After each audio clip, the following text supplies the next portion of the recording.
ગેરકાયદેસર રીતે ચાલતા ધર્માંતરણની પ્રવૃત્તિ વિરુદ્ધ નડિયાદની અંદર જબરજસ્ત કાર્યવાહી થઈ છે.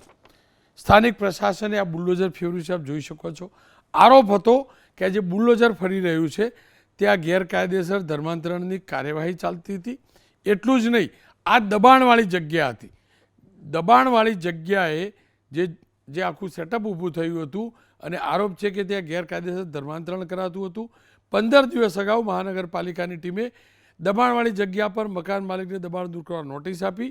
જોકે અમદાવાદમાં રહેતા મકાન માલિકે મહાનગરપાલિકાની નોટિસનો કોઈ જવાબ ના આપ્યો અને આખરે નડિયાદ કેમ કે મહાનગરપાલિકા થઈ ગયું છે ત્યારે ગેરકાયદેસર દબાણ પર બુલડોઝર ફેરવ્યું છે. આરોપ સ્ટીવન મેકવાન નામનો જે આરોપી છે એની ઉપર ધર્માંતરણનો આરોપ છે, જે ગેરકાયદેસર કરાવતો તેવો આરોપ છે. પોલીસે મુખ્ય સૂત્રધાર જેની ઉપર આ આરોપ છે તે સ્ટીવન મેકવાન અને અન્ય એક વ્યક્તિની ધરપકડ કરી છે. ત્યારે આ જગ્યાએ ધર્માંતરણ ગેરકાયદેસર રીતે ચાલતું હતું એ પણ કહેવામાં આવ્યું, સાથે ગેરકાયદેસર રીતે આ જગ્યા બની હતી એ પણ કહેવામાં આવ્યું.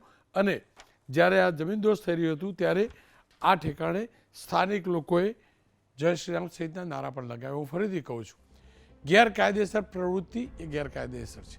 કોઈ ધર્મ સંપ્રદાયના લોકો કરતા હોય અને એ પણ જો સરકારી જમીન હડપીને કોઈ સ્ટ્રક્ચર ઊભું કરીને થતું હોય તો એ ખોટું છે. તમામ ધર્મ સંપ્રદાયને આ લાગુ પડે છે.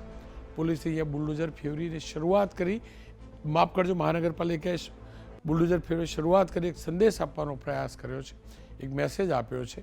ખોટું નહીં ચાલે, કાયદામાં રહેશે તો જ ફાયદામાં રહેશું.